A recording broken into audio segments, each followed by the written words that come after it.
And welcome back to Evil Popcorn. This is conversation number 6.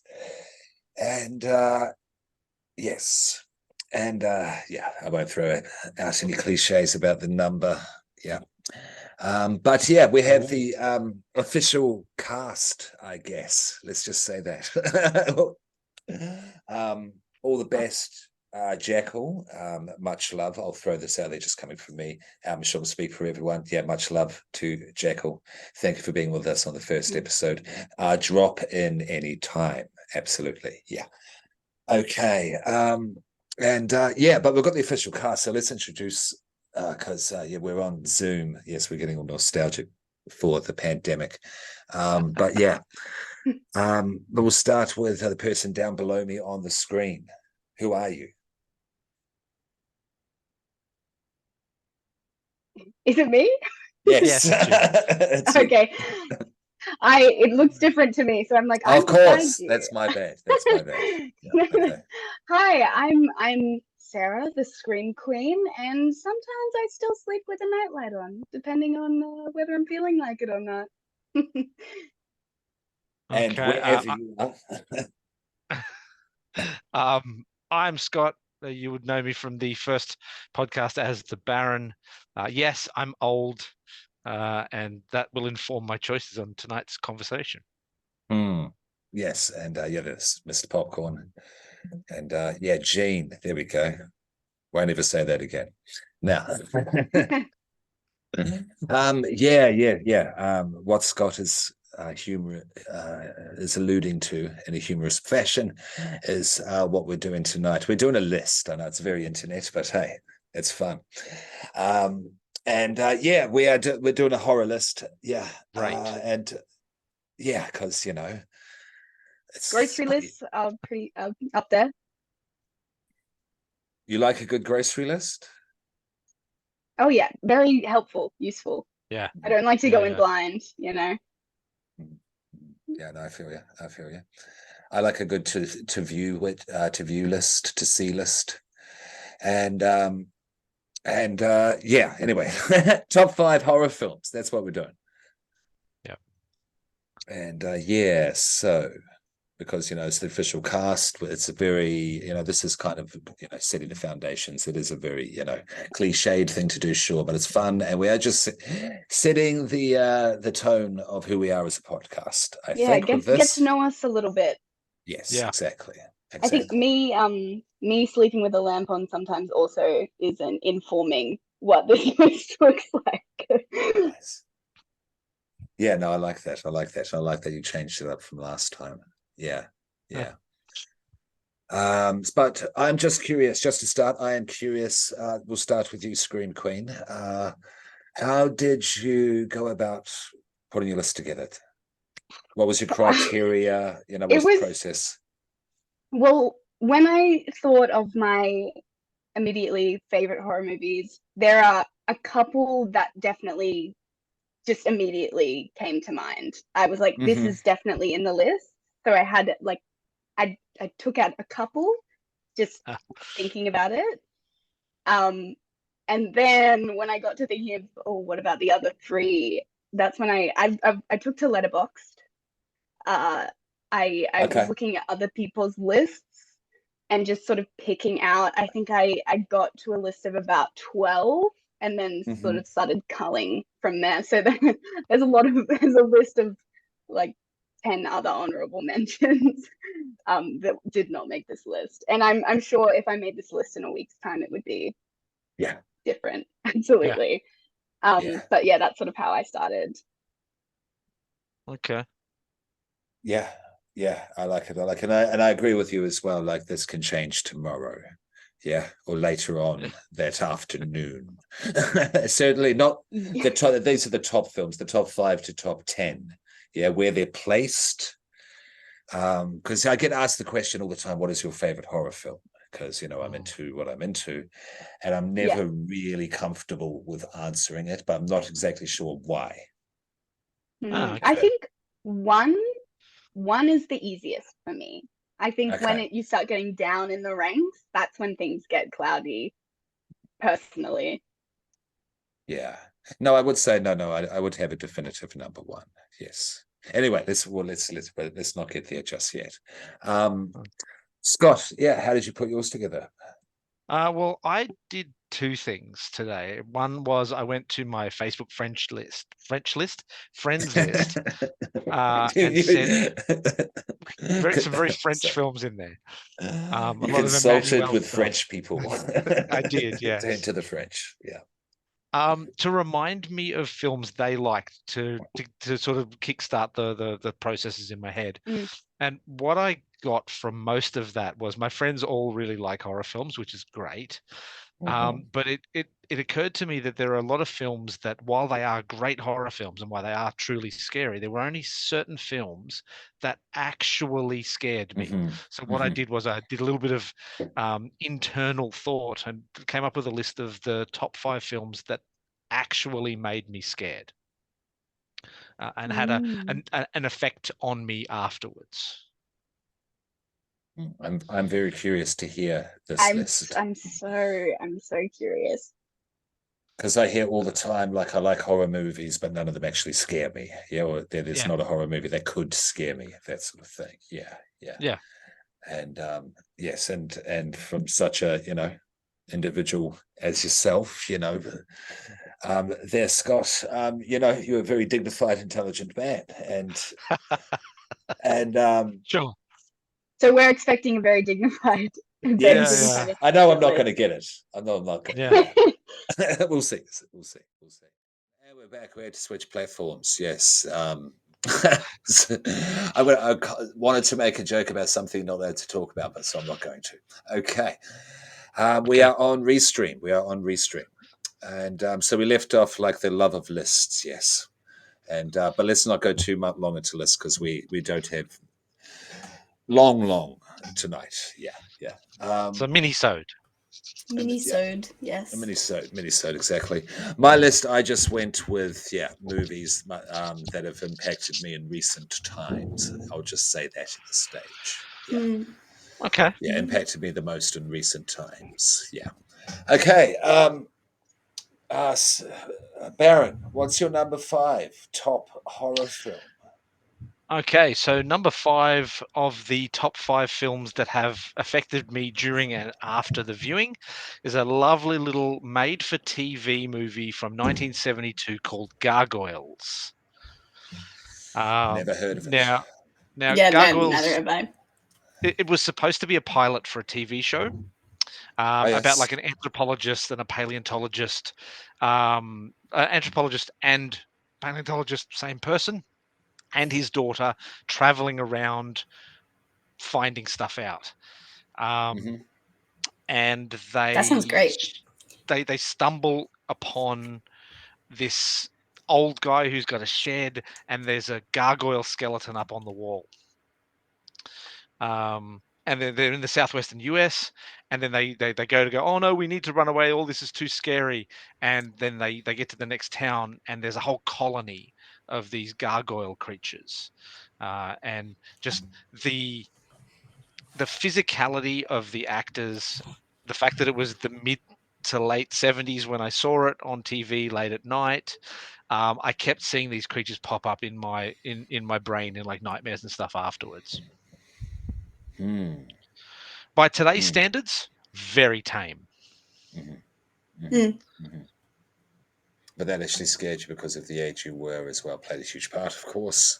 Oh, 100%. And how old were you? Yeah, if you don't mind saying. I was probably 8 or 9. Right, yeah. That'll do it. And viewing it on a screen like smaller than one of these monitors that I'm looking at right now. Yeah, like a little black and white TV, and just was truly scary. That's cool as well. That's a nice setting that you're watching it on such technology as well. That adds to the image of it. Was that the first quote unquote scary movie that you saw that kind of messed with you? I think it's pretty close. No, yeah, no, it probably was. It was pretty close to the first. Yeah. Okay, cool. I like that. Scream Queen, what's your number 5? My number 5 is Cabin in the Woods. Oh, lovely. I Mhm. love That's that cool. movie so much. I mean, you think about the classics, sort of Evil Dead, and that sort of took that genre and just made it insane and so camp and so fun, but also scary. And I love that. That movie is so near and dear to my heart. I could watch that movie over and over and over again. It's a great choice. No, it's a great choice. Yeah. Who directed it? Do you remember offhand? Such a good question. I have Letterboxd right here. It was. It's a cool movie. Yeah. Drew Goddard. Okay. I don't know otherwise. Who did Bad Times at the El Royale? Yeah. Fun fact. Yeah, really, I just love that movie so much. It was actually a toss up between that or Scream, which I think is, I don't know if that's controversial, but I just, obviously they're both sort of taking off a particular genre of horror film. But this one I think just takes the cake. It's so perfect. It's so fun. I think he was also a producer on The Martian. Yeah. He's done quite a bit. Okay. Full disclosure, I've watched 2/3 of it twice and fell asleep. I won't go into details why. So, Cabin in the Woods. Yes. Okay. So, spoiler: if you haven't seen it, pause, go watch it, come back. Because could you explain the ending? I don't mind. The myself. ending, yeah. So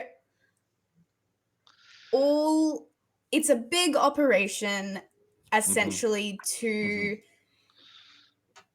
create or offer up sacrifices to this god that will destroy the planet if its hunger isn't sated by these sacrifices. I'm hip to all that, but okay, better, easier question. Who is the god? Is it Cthulhu? No, so we don't know who the god. They talk about it in a very godlike way, as it's this sort of huge, incomprehensible being that they must appease, or else they all die. And they do. That's huge spoiler, but all we see of this god is a giant hand coming up from the earth. That is all we see. Okay. But no, what do I remember of the viewings? It's a very fun film as well. Yeah. Oh, yeah, so absolutely. Funny. I mean, you have oh my god, his name. What is it? Chris Hemsworth. Chris Hemsworth is funny. I'm the West Wing. The West Wing guy. The older guy. Yeah. Yeah, Bradley Whitford is his name. Yeah. And He's Richard great. Jenkins playing the showrunners of, I guess, this reality TV show for That's gods. a perfect way to put it. Yeah. It's so good.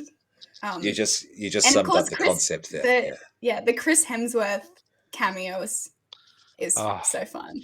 His death is amazing. Yes, the motorcycle. Yeah. So good. Yeah. I just love that movie. Good choice. Yeah, that's what about you? Choice. Okay, this was a tough one for number 5, because you have the slashers, the icons, the pantheon, if you will, with Michael, with Jason, Leatherface, but you also have Freddy and Chucky, of course.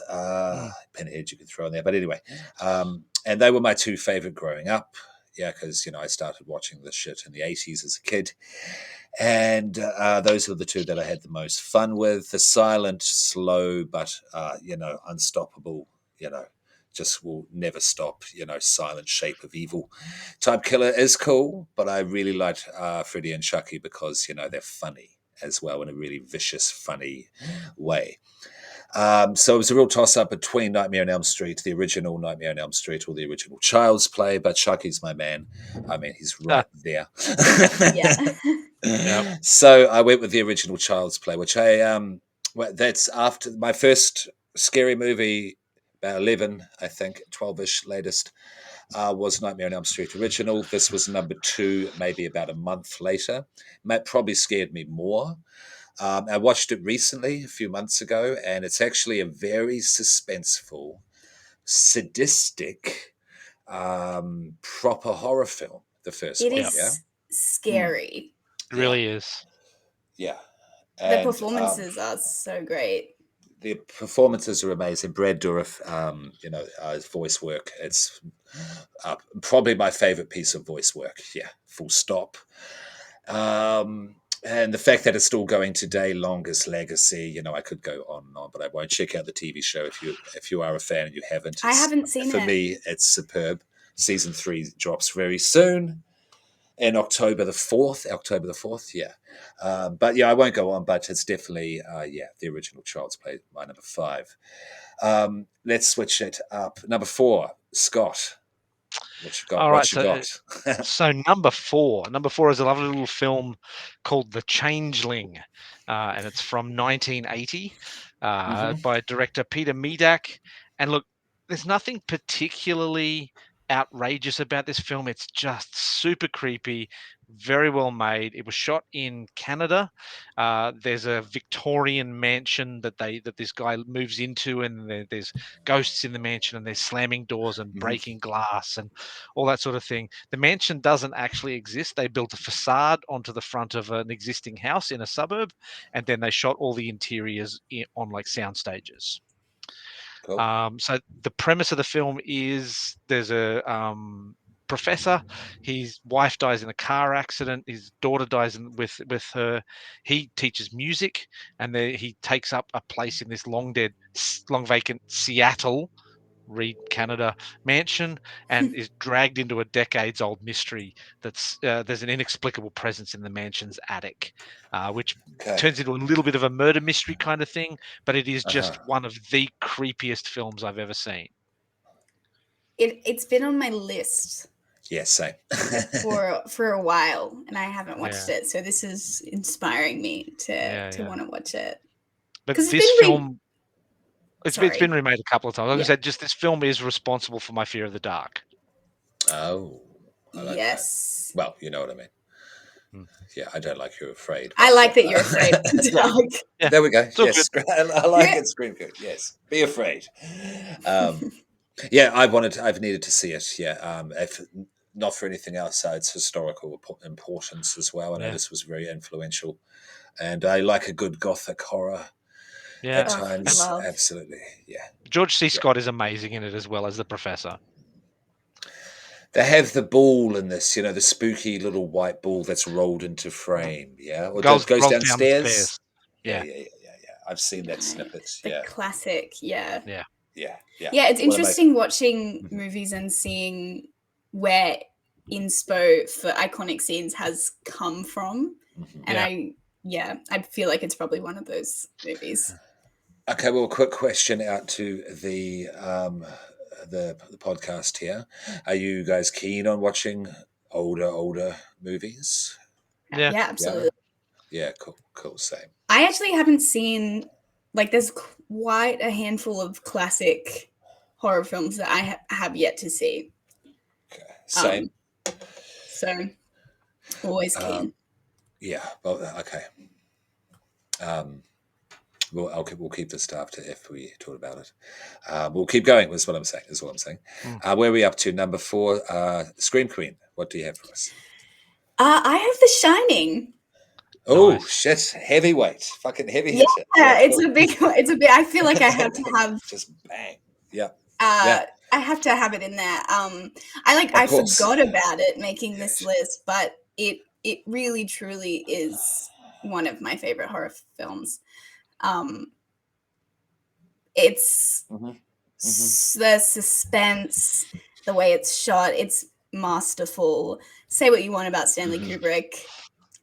Yeah, dickhead. And absolutely, and the treatment of Shelley Duvall on that set, Yeah, it's awful. Yeah, horrid. But the movie is just mesmerizing to watch. Yep. Like I guess it sounds insane, but I could watch that. All of the movies on this list, I could just watch over and over and over again. It's so iconic. Did you watch the remake? I mean, I did watch Doctor Sleep. I really liked it. No. The remake. There was a like a mini Oh. series as No. well, like late 90s, early noughties. yeah. I have not. Yeah, not late 90s. Is it good? It's okay. No. It's No. fine. I don't know. I always think It's it's fine. interesting. It's interesting Stephen King didn't like the Stanley Kubrick film. I think he's come around on that. Okay, Is he? that's interesting. Ooh. Yeah. He I could doesn't be wrong. come around on shit. No. Anyway, I'm not sure. I just, yeah. That's Cool my if number he 4. has, yeah. It's What about Yeah, you? what can I say? yeah. What can we say that hasn't already been said? I mean, it's it's up there. Did we do your number 4, Scott? Yes. Yeah. They changed things. Sorry, my bad. It's all good. Okay. Okay.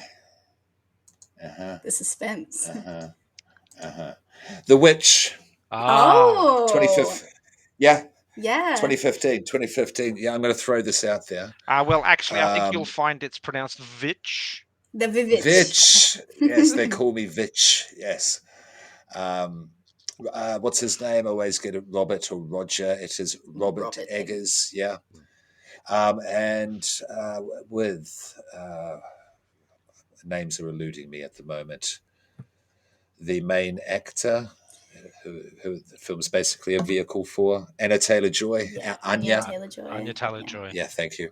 Yeah. If you haven't seen it, it's about a witch and it's a period piece, and it is a horror, but you could argue that it's the darkest period piece you'll ever see, because that's how I felt after seeing it. I really liked its atmospherics. Sorry, spoilers. I really liked how Satan was presented. I'm always interested in how horror films or just cinema in general will present Satan, Lucifer, et al., whatever. I think it's one of the better ones up there with Constantine for me when he comes down and he's dripping oil from his feet. Peter Stormare is amazing in that film. Yeah. And I do like, I'll get back to my point. Maybe a controversial, but this is a hot take. The 70s, great. The 80s had their importance. I wouldn't call myself an 80s horror movie fan, but there are definite movies I like from that period. The same with the 90s. It's not that I'm a 90s guy. 2000s was okay. I had some, and then some not for me. I was at that certain age. I don't know, am I still liking this stuff, or was it just not for me? That's another conversation. But the 2010s, I really liked. I mean, I am a A24 nerd. I do have some A24 films on this. Yeah, going to make quite an appearance. I'll just say that now. Yeah. And this one, because I was recommended it, and there was a lot of hype. All the scariest movie you've ever seen. No, it's not. That's just silly marketing. So I didn't watch it at first. But a friend of mine, shout out Shay, said, no, you need to watch this film, being what you're interested in, or let's just say an aesthetic level at this point. This movie did it for me. Yeah, that's all. Okay, fair enough. It's very good. It is very good. I like you. Atmospheric, I think, is a very good word for it, and it's very aesthetically good. You can see all of their creativity on screen. Yeah. You can. There's a lot of attention to detail. There's a lot of treatment of care. Yeah. Anyway, where are we up to? Number three. Scream Queen, go. My number 3 is, talking about A24, is Midsummer. Oh, nice. Midsummer, or Midsummer. I just call it Midsummer. I don't know if it's correct, but I had a very weird obsession with that movie the first time I saw. I mean, I just hypnotizing. It's so good. I think I've only ever seen the director's cut. I know which scenes are omitted Same. in the Same. theatrical cut, but I've seen the director's cut more times than I care to admit. So a lot of my life has gone to watching this movie. I adore it. I think the soundtrack is amazing. My I mean, who hasn't seen it at this point? But it's the cult, the sort of the. I'm gonna jump in here because it's my number 3 as well. Oh, really? Oh, nice. Yes, please. Yeah. Oh, this is so exciting. It's not mine. Oh, there you go. The way sound is treated throughout this film, as for the what's going on psychologically, the psychological conveyance of the characters, and how the environment is, and what's happening with the other people, but the environment itself is warping. It's certainly. What's the Pew's character's name in this? Danny, Danny, and it is what is her name? Names today. Florence Pugh. This is still her favorite role. I don't know if you knew that, Scream Queen. No, but that doesn't surprise me because I know how much she loved it. Which is surprising considering how sort of the amount of trauma that her character has to go through. I'm surprised that it wasn't just like absolutely gut, because it's a bad comparison, sort of unrelated, but I know Jennifer Lawrence did Mother and hated that experience so much. So it's just, did she really? She said it. She would never do something like that again. It's similar, just the trauma of the characters. But I'm glad that she enjoyed it because it's such a joy to watch her in that movie. Yeah, it is. It is, and I liked what was happening performatively with the actors, like when they're all the women are together in a circle and they're screaming together, then the screaming gets rhythmic. That's my theater nerd just gets theater nerd gets excited hearing that sort of thing. It's so well written. I love that Ari Aster describes it as a breakup movie. I think that is so funny, but it's also so accurate. Like when I heard that, it sort of all made sense to me. That's great. So he has a twisted sense of humor. That man. He's insane. It's so good, and just the relationship between Danny and what is his name? Who needs to know his name? Boyfriend. The boyfriend. It's just really interesting to watch. And I love shit like this is my art nerd self, like about when Danny's walking across the field in that gown, that ceremonial gown of flowers, with the headdress and shit. The May Queen get up. And then one of the best final shots, in film history, in my opinion. Ever. It's just like it's etched in my brain. I used to listen to that soundtrack when I was studying, which I think is probably one of the most unhinged things about me. Did you pass? I did. It really got me in the focus zone. Okay. One of the most insane things about me, I think. The gassing music was particularly good for study. So a little tip for anyone listening. There you go. Baron, number 3. Well, just to be different, I picked a wonderful little kind of horror, kind of heist film from 1969 called Killer Fish. What the fuck? Sorry. It's an American film directed by an Italian horror director called Antonio Margheriti. So basically, jewel thieves attempt to recover treasure from piranha-infested waters, mistrust and betrayals amongst the gang in the quest for gold. So it's got the $6 million man in it as himself as as the head okay. thief. Okay. And I used to watch him when I was like 6. yeah. So it was interesting to see him in a kind of villainous role as like a thief, but he was still kind of a villain with a heart of gold kind of thing.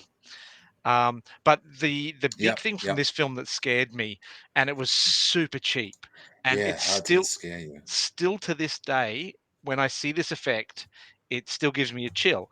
And so because they were really cheap on their special effects budget and they reused shots of the piranhas and all that sort of stuff, one of the ways that they determined the movement of the piranha cinematically was they would sit on a boat and they would get a flecky reflecting the light, and they would reflect light onto the surface of the water and move it and make it look like it was a shoal of silvery fish moving through the water. So now anytime I see the sun on That's water, cool. I'm thinking That's piranha. Right. Yeah, okay. That sounds great. All of these, Good. I'm taking note. Yeah. Yeah. It's Yeah, no, super these cheap. are interesting. Yeah. It's not a great film, but it had some really nice stuff in it. I love cheap aquatic horror. Oh, like that. Interesting. I feel like there's so much gold. Okay. So okay. I could explore some of that stuff. It does make me giggle. Yeah. Yeah. And I want to see Crawl by the French dude. Oh yeah. I like him as a director. I forget his name at the moment. I have that on my list as well. Crawl? It's meant to be, alligators under your house and such. Yes.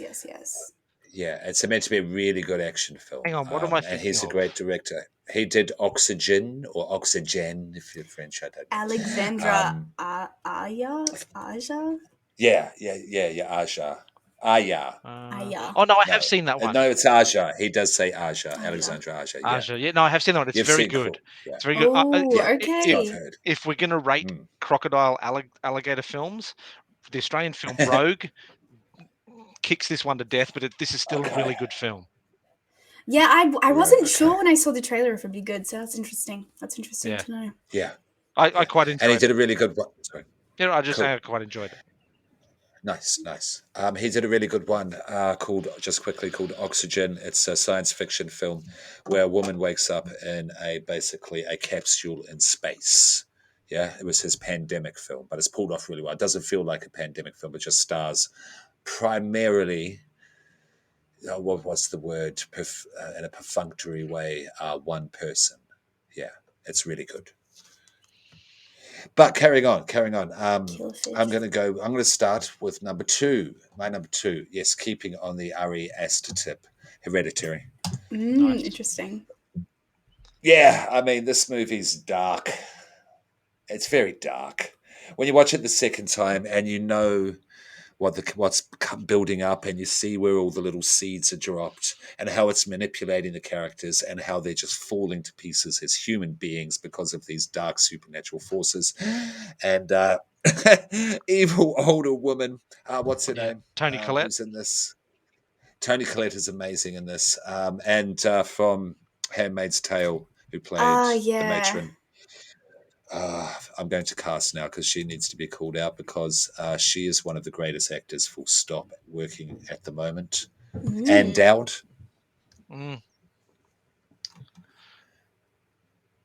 Yeah, Ann Dowd. Yeah, she's amazing. Yeah, she's in some really good, smart horrors. And if you haven't seen Handmaid's Tale, you're fucking up. Check it out. It's incredible. In my opinion. Did she play Joan? Yeah. In this? Yep. Okay. I really liked Millie Shapiro in this, Charlie, because it was her first ever film. Yeah. And she's just spooky. Yeah. Well, how they made it to be so spooky. Yeah. And then the scene as well. Let's not spoil that scene. We'll leave that one. Because I'm due for a rewatch on Hereditary. I think it's interesting that you put. I always find it interesting to see who prefers Hereditary over Midsommar. It's so tough. Tomorrow I could change my mind. Yeah. I mean, I'm sure if I rewatch it, I'll be having the same fight in my head. I have yet to see Beau is Afraid. I need to get to that. But yeah. Mm. Number 2, Scream. That My number 2 is probably like one of a more recent one is Wasara the Bone Woman. Oh, I've heard of it. Yes, it is. It's on. Cool. It's on This is new as Shudder. fuck. It's on Shudder. It's very new. I think I don't know which film festival it won awards at, but it is only recently streaming. It's a body horror, pregnancy horror film. It's a Mexican horror film. I've heard it's great. Yeah. It's so good. I mean, I'm particularly interested in this area right now because I'm doing a lot of research about motherhood and stuff just for something that I'm writing. So I'm very much focused. I think that's why it's really up there in my favorites at the moment. But pregnancy horror, you think Rosemary's Baby. That's sort of where it all started. But this just There's Inside a French film. It's an extreme horror by the French, that type of thing. And they do one called Inside, and also has a French title I can't remember, but just Google away. Yeah, if you're writing about that, but it's a lot, be warned. But I'm sure you'll be fine. Yeah. This movie, it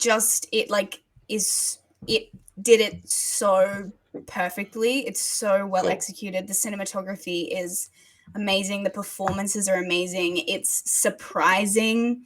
It doesn't. I won't say how it ends because it is so fresh, but it did not go where I thought it was going to go. It was a really interesting interrogation of its themes in a way that I hadn't seen it spun. It's so good. I could gush about this movie for ages. I need to rewatch it because I've only seen it once, but it's really up there for me. I recommend everyone see it. We'll say that again. You didn't come through my end there. Oh, I just recommend that anyone who hasn't seen it goes and watches it because it's so good. Could you say the title again, please? It's called Wasara the Bone Woman. That's spelled Huesera, which just means the Bone Woman. But yeah. Okay. Yeah, fantastic. Note that down. Your penultimate. Number two. So this was kind of got a two-layer effect because of something that was happening around me at the time I saw it. So my second film is Count Dracula with Christopher Lee from 1970, directed by Jesus Franco. So basically, it's your standard Dracula. It is the story of the novel. So it's as stories go, it's the one of the plainest Dracula films, but it had this beautiful practical effect moment in the film where Dracula is climbing down the side of a building to go into a window to kill someone or bite them on the neck or whatever it was. And at the time in Australia, there was a serial killer in Queensland called the Balaclava Killer, who used to climb balconies to get into people's windows to kill them and rob their places and stuff. So my brain did this with the two things, and I assumed that he could climb like vertical surfaces. Yeah, of course you did. No. Who wouldn't? No. Because you were young. Yeah. Once again, similar age to Gargoyles, probably 7 or 8, maybe 9. Shit. I saw this on TV in Toowoomba when I was living there. But I've watched it back since. It's just a really plain Dracula story, but the news at the time added to that for me. Wild. Yeah, right. That's so. Yeah, I'm quite taken aback by that. That's scary. Yeah, that's real scare, real horror commingling. Yeah, that's interesting when your horror experience is influenced by another sort of context. That's great. Yeah, I thankfully really haven't had an experience like that. No. Good. Yeah. I wouldn't suggest it. No. Yeah, touch wood. Yeah, all of the trees, all the whole forest. Okay, are we up to number ones? Yeah, Yeah, we're up to number ones. What's your number one, Mr. Popcorn? Yeah. Okay, yep, cool, nice, cool. Scream Queen, I'll go first. Okay. This is so difficult because I'm it's so so excited. difficult because it was something else, but like I have to give it to this one because because this is just like this. There's a particular scene of this film.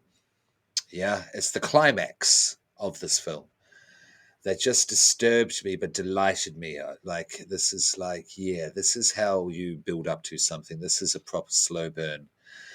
Um, it's the greatest, in my term, the greatest revenge horror. Yeah, Ooh. yeah. It's Interesting. how did they say the director's name here? Okay, we'll go with that.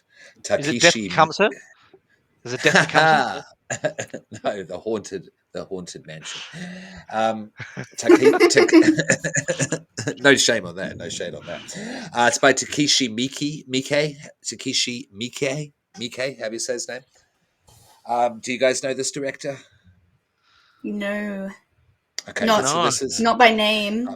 I'll start again. Takeshi Miike, J horror, Japanese horror. Yeah, we're Oh, I familiar with that. love Japanese horror.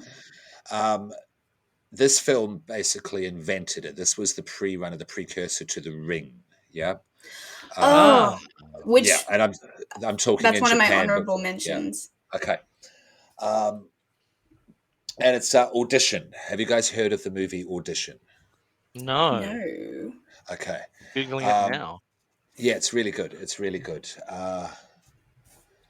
Could I just I'm read out the guessing- shorts? I'm I read guessing out it's the short? 19. I'm guessing it's 1999. The audition. It is Audition. Yeah, it's based on novel. Just where is it? The film is about a widower. My pronunciation of this sort of stuff, of this language in particular, is terrible. So apologies across the board. Aoyama, who stages a phony audition to meet a potential new romantic partner. After interviewing several women, Aoyama becomes interested in Asami, whose dark past affects their relationship. Now, just to say that again, this is like an old bachelor with his son who's basically like a young adult, 20 something, and he feels sorry for his dad, wants him to date it again because mum passed away a while ago. Yeah. The guy starts off as a nice dude, is presented as a nice dude, good father. He has a friend who works in the movie industry, and his friend is sick of seeing him mope because he's his drinking buddy, that sort of thing, and hasn't been fun for a while. He produces movies, so this is what we're going to do. We're going to stage a fake audition, get in a whole bunch of hot chicks, and you choose from the bunch, yeah? So this guy is not that great. Yeah. So I was talking a lot about Japanese culture, misogyny, to just put it plainly. Yeah. Treatment of women, misogyny, that sort of thing, and an idea of beauty that has to be upheld. Yeah. So as far as these type of men are concerned, so Asami comes along, who starts off very meek, very demure. She knows ballet, she can play the piano, all those things that these type of men like. This idea of a Japanese woman should be. But all does she take revenge? All does she take revenge? The trip that you take to get there is very surreal. It's very kind of ambiguous. There's a lot of things they do, and you're not sure what's actually happening is real or not. All that sort of good stuff. But the last scene. Neither of you two have seen it, so I won't spoil it because I do recommend it. Yeah, but the revenge of the last scene. You've never heard kitty, kitty, kitty, kitty, kitty, kitty, kitty, kitty. You've never heard that? No. Okay. Well, Let's just leave it there and not we'll in come terms of back pop to culture. it. Yeah, okay. You've never heard that out in pop culture or horror talk or anything? Kitty, No. kitty, kitty, kitty, kitty. Okay. We'll put a pin in it there and we'll come back to it because it's going to mean a lot to you when you see the movie. It's going to mean a lot to you. Yeah. Yeah. Oh, that's going right to the top of the list. That sounds yeah, awesome. And it's the one scene, the revenge scene, puts it on as my number one favorite horror film, and it has my favorite. When we go back to it, once you've seen it, I'll talk about a certain shot, which is my favorite shot in horror. Period. Yeah. Okay. Wow. Yeah, so it is, Takeshi Miike's Audition from 1999, the OG J horror film, the one that started it all. Yeah, Okay, cool. yeah. Who's up? I'll go next. Yeah, go for it. My number one of films that affected me deeply outside of the film is Jaws from 1975. Yes. Oh, I was Okay, hoping someone had Jaws on their cool. list. I'm not Yeah. mad at that. I'm not Yeah. mad at that. Yeah. It does definitely show my love of monster films. I love a good monster. I love a good giant monster in particular. So, and I love a good giant monster being beaten up by a giant robot. So, Pacific Rim was my jam. Not particularly horror-y, but hey, what the hell? But yeah, Steven Spielberg, Killer Shark, Chaos, Beach Community, local sheriff, marine biologist, and they've got to hunt the beast down. Now this one has a Okay. second effect as well, same as the last one. So when I saw this film, and I'd repressed this for a very long time. Okay. So when I saw the film one night, and once again, I'm 8 or 9 years old. These films all hit me in like a really This is short period of time. fascinating. Yeah. I saw this film, and then the next day I had my swimming certificate test at the local pool, once again in Toowoomba. And one of the tests that you had to do for this swimming certificate was you had to swim 2 lengths of a 50-meter long Olympic Okay. swimming pool fully dressed. Now, that's fine, all well and good, but during this test, and this is the bit that I'd repressed, our swimming coach was walking alongside us on the side of the pool screaming, "There's a shark after you, there's a shark after you, swim faster." And I had just seen Jaws. A lot of people had, yeah. That is crazy. But fuck, wow, okay, yeah. Yeah. Shit. So So that's to three. that- You've given us 3. I Yeah. would also Yeah. repress that if that Yeah, yeah. happened to But me. to this day, if I'm in a body of water that I can't necessarily see the bottom of or the sides of, I will still get that there's a shark in Okay. here feeling. Okay. Yeah, totally. I mean, my dad, I was literally just the other day was talking about how he thinks Jaws it's still scary. Like Yeah, you it watch really that is. movie, it's still scary. Like obviously you can see the sort of robotics and you can see the mechanism of it, but it's Yeah. scary. And I actually had a similar experience watching that movie. I watched it the morning before I went to SeaWorld.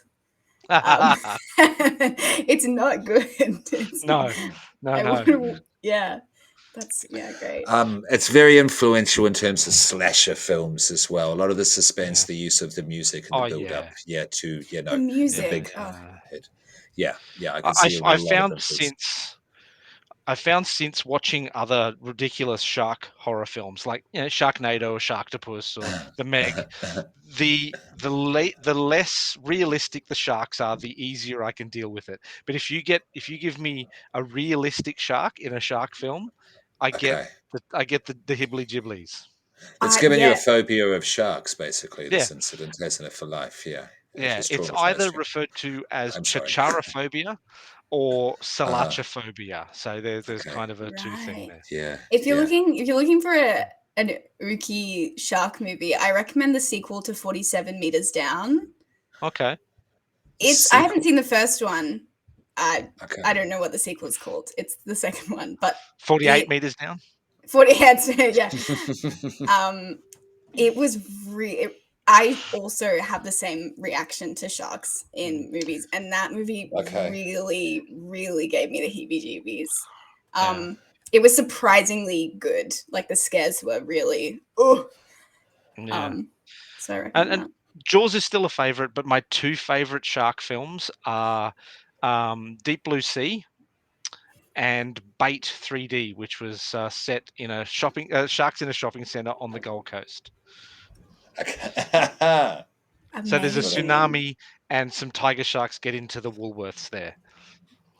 Well, as they do, they want to go get some harvest snaps. Yeah.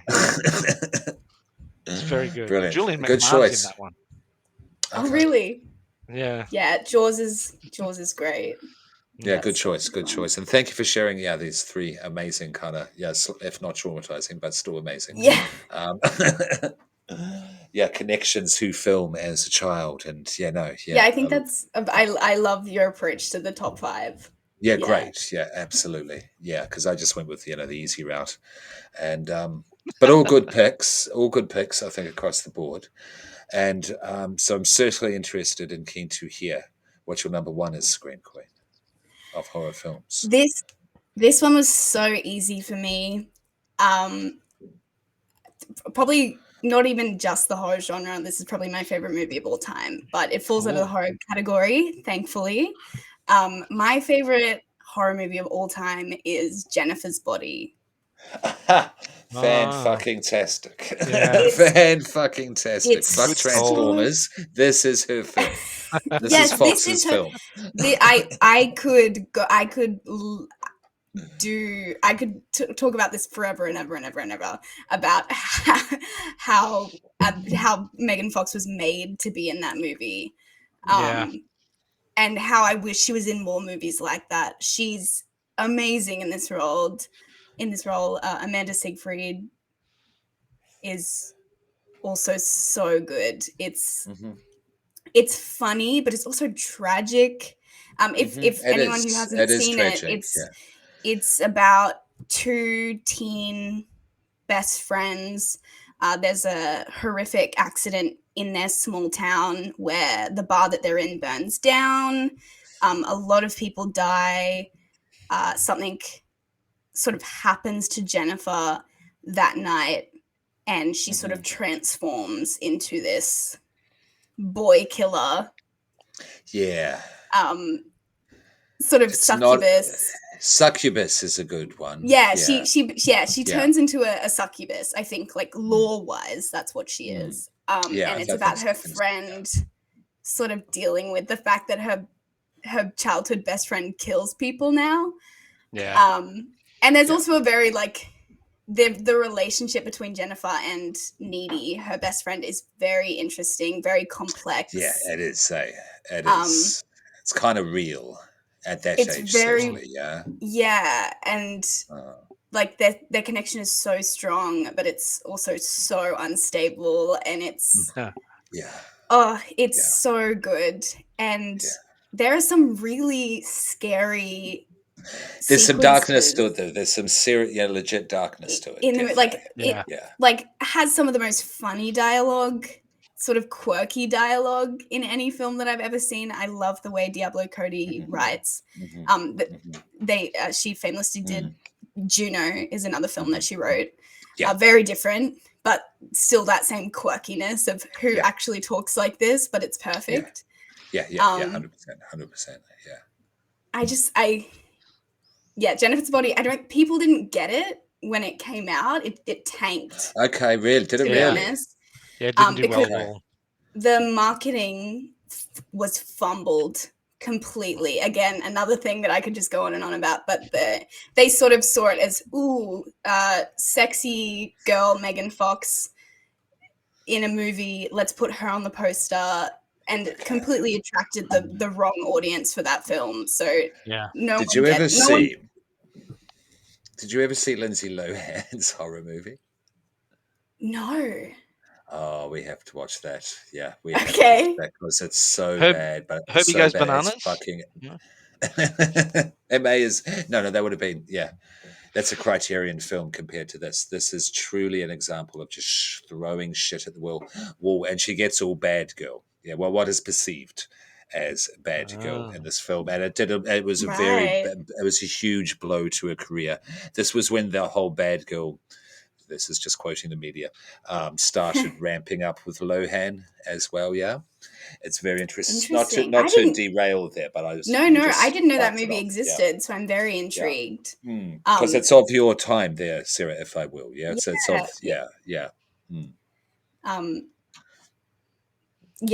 just to put a pin in it. I need to shut up.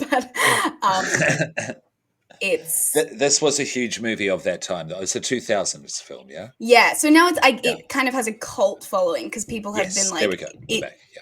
There was a huge injustice to the film when it came out, and a huge injustice to Megan Fox. And now sort of people, especially like the queer community, have sort of been like, this is the best film ever. Yeah, absolutely. And I'm like championing that fan club. Yeah. I love it. Yeah, no, easy I'm number with you. one. I'm with you absolutely, and like this, I mean, like I mean, their relationship was a complex thing, but Jennifer in this film, there is a motivation behind it. She's not just a pure evil succubus, eat all the boys up. No, you know what I mean? It's there the is scene where she actually gets attacked, and that's why they try and do a virgin sacrifice. She's not a virgin. Yeah. She turns into a succubus, and that scene is heartbreaking. Yeah. Because she's just a teenage girl. And forever. To sum up, this movie starts with the best line that the movie has ever started with, in my opinion. That's a big call, but hell is a teenage girl. That is, it's good. It just sums up the movie perfectly. Hell is a teenage girl. It's good. Perfect. Yeah. And that's quickly what I was going to say. Well, and it's layered as well. And Lindsay Lohan kind of applies a little bit to Jennifer's body, more to it's just more to do with the marketing thing, the way she was misrepresented in the marketing thing, for just playing roles in films, for fuck's sake. The Lindsay Lohan thing, when she took the blow for this horror film, because she was presented as a very sexually active character who liked to take drugs. But hey, that means you're a bad person, which I think is a problematic statement to begin with. And so great choice, fucking great choice. Yeah, and good choices all round. If I had to pick an overall in my life favorite horror film, if I was put, like, someone's got a gun to my head, they're going, you need to tell me your favorite horror film of Desert all Island time, sort of thing. Yeah, I'd find it difficult to pick between Tucker and Dale versus Evil. Oh, and yes. Behind the Mask: The Rise of Leslie Vernon. I haven't seen that. I know what it is. There's creepy imagery to that. Yeah. Well, okay, real so creepy imagery. The premise is it's a serial killer going on his first massacre, and there's a documentary crew following him in his preparations, and he shows them how he does the looks like he's walking while you're running thing, and he explains what his suit's made out of. That means that he can resist injuries a bit easier, and not quite, if he gets set on fire, it doesn't necessarily burn his skin, and like, it's really nice. But there is a beautiful moment where he's standing with his mentor, who was a thrill killer from the 70s, and he's married his last final girl, and they're skipping stones on a river, and they're just chatting about massacres. Wow. I need to see this film. Yeah. That sounds great. Yeah. Wow. So it's split between that and Tucker and Dale. Yeah, that would be my two tops. Like, they'd have to shoot me to get me to pick between the two of them. Yeah. Okay. That movie is so great. So if they're I thought about putting that on my list as well. Yeah. I will just give a couple of quick shout outs, if I can, to people that helped me today. Please do. Kurt, Roy, Reed, Rebecca, Marnie, Eric, Cade, Amanda, Don, Greg, and Paul. You know who you are. Yeah, there you go. Thank you. Instead of shout outs, sorry, my bad. Instead of honorable mentions, I'm going to throw this out there, that I think the most the most impactful, the most important movie that I don't think you could make it today, and the way that it was like lightning in a bottle, and a very dirty, blood gore covered bottle, and that is the original Texas Chainsaw Massacre. Yeah, 100%. In terms of just making a film, like what was created in that house, how hot it was, how humid it was, how there was real dead animals hanging everywhere, so all that flies and all that stuff, the discomfort is 1,000,000% real.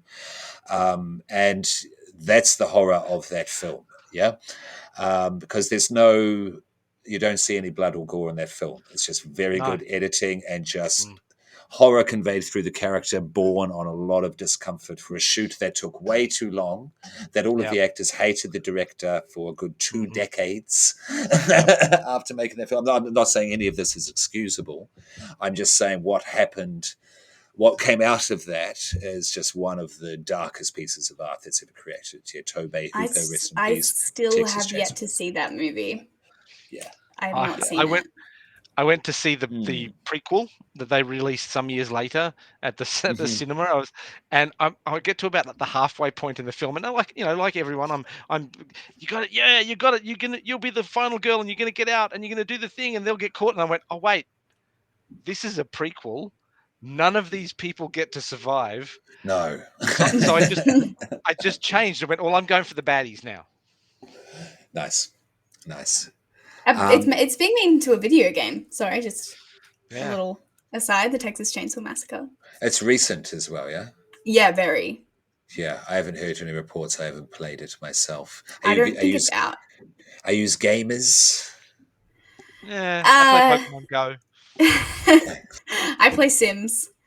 Okay. Yeah, you're about as the same level as I have done in the past, but it certainly hasn't been, So when is it dropping? Let's spend $300 on in-app purchases and keep up with all of the mods and skins. No. Yeah, no. But I know what it is. I know about We'll them. stick to the movies for now. Yeah, absolutely. We'll stick to that for now. Scream Queen, any honorable mentions or any kind of thing, you wanted to say of note regarding you and horror films? And then we can wrap up from there. No, I think I'm pretty. I think my list, sums it up very well. Okay. Could you read out your list from number 5 to 1, and we'll finish off there, just going in around Robin with that. Yeah. My list. So from 5 to 1 is Cabin in the Woods, The Shining, Midsummer, Wasara the Bone Woman, and Jennifer's Body at number 1. Fantastic. Baron? I had Gargoyles, Changeling, Killerfish, Count Dracula, and of course Jaws at the top. Child's Play. What the fuck did I put? Witch, Midsummer, Hereditary, and Audition at the top. Yeah. And we're doing Undead next. Okay. I hope you all enjoyed the audio version of the first podcast. We are going to film it. On the next one. It's just enough said. And we're doing Undead. Yeah, Baron, please, do you want to speak to what we're doing next with this film, Undead? Because it's your pick. Oh, it's my pick. Yeah. So pretty much the same thing that we did with the first one, where we're going to get together, we're going to chat about the film, make sure everyone's seen it. Let's have a little bit of a chat about maybe some of the technical stuff. I would normally do a Baron's crypto psychology corner. Yeah, I liked that. It's pretty. I might give it some more thought, because it's pretty cut and dried at the end of the film what's happened. Yeah. But I'll give it another look. Okay. I understand what you're saying. Oh, but considering recent times, disclosure of recent times, though, without spoiling anything, that'd be interesting too. Yeah. No, good choice. So we're carrying on the Australian series. Yes. Yeah. So the idea is that we all pick one, watch it, break it down. Do you have your first one? You don't have to say it. There. Do I? Yeah. Yes, I do. Okay. Cool. I look forward to it. I think that's all. What do you reckon? Yeah. I'm excited that I have a whole list of new movies that I need to watch. Yeah, that was great. Yeah, and they're all available on the streaming platforms. And if you can't access them, everyone knows what a VPN is. We don't really need to educate people how to watch movies however they want to watch them. Yeah. Yeah. out there. Awesome. Yeah. So, what do you reckon? Does anyone have a sign off, like their own kind of catchphrase sign off business yet? Oh no. Probably should No. think of that, shouldn't we? Yeah. Yeah. Yeah. Because I'm not sure. There's so many little popcorn tags you can use. So many. Mm. I've got one. I've got Yeah. one. Happy Horror Days. Happy Happy Horror Days. That's I good. actually really like that as well. Yeah, happy horror days, everybody. You can make it Happy sound Horror creepy. Days. I can't wait for Christmas. Yeah. Hey, Halloween first. Hey, Yes. you're right. You're right. Pardon me. And should we do more of these? Yeah, because we Yeah. can do these on a semi-regular basis. It's fun. Yep. And I would love to hear you guys talk, like have more dedicated time to your like favorite horror movie. I think that would be great. Yeah. Mhm. We could do deep dives. Yeah. We could do deep dives, I absolutely. would love to hear deep dives into some of these movies. Yeah, and we'll sort out everything. So, if Baron, you were mentioning if you wanted to do like a quick rant about something, or you've seen something and you want to do a review about it, you've got to get off your chest, that sort of thing. Yeah. So, because conversations can be whatever, we can do our 5 comedy or 5, even romance films. Because 5 Scream werewolf Queens films, up. 5 Dracula films. Oh, I can do a rom-com. Because that's your other favorite genre. Yes, I only at one end of the spectrum or the other, no in between. No, I like it. And we can cover a lot of horror films, because we can go from even our own personal experience, 70s to now, Yeah. And I'm keen to go back further. I like spooky old stuff, definitely. Cool. Yeah, so let's just have more of these whenever. Yeah, but we can do all this off here. This is number 6. Popcorn. It's good. Anyone else got any thing they want to say before we say goodbye? Watch and listen to us, or we'll come around to your house and pretend to be Jason Voorhees. Yeah. Yes, or we'll put a gun to your head and say, "Tell us your favorite horror movie." Pick your favorite horror movie. With a gun, fucking yeah. No, I don't. I take that all back. I take it all back. I hated that. Wow. No, I'm too scared to even knock on the door. But definitely, keep it buttery. Peace. Yeah. Keep it buttery. Happy Horror Days. Happy Horror Days. Happy Horror Days. Cool. Okay, that's the end. End in recording. Whoa.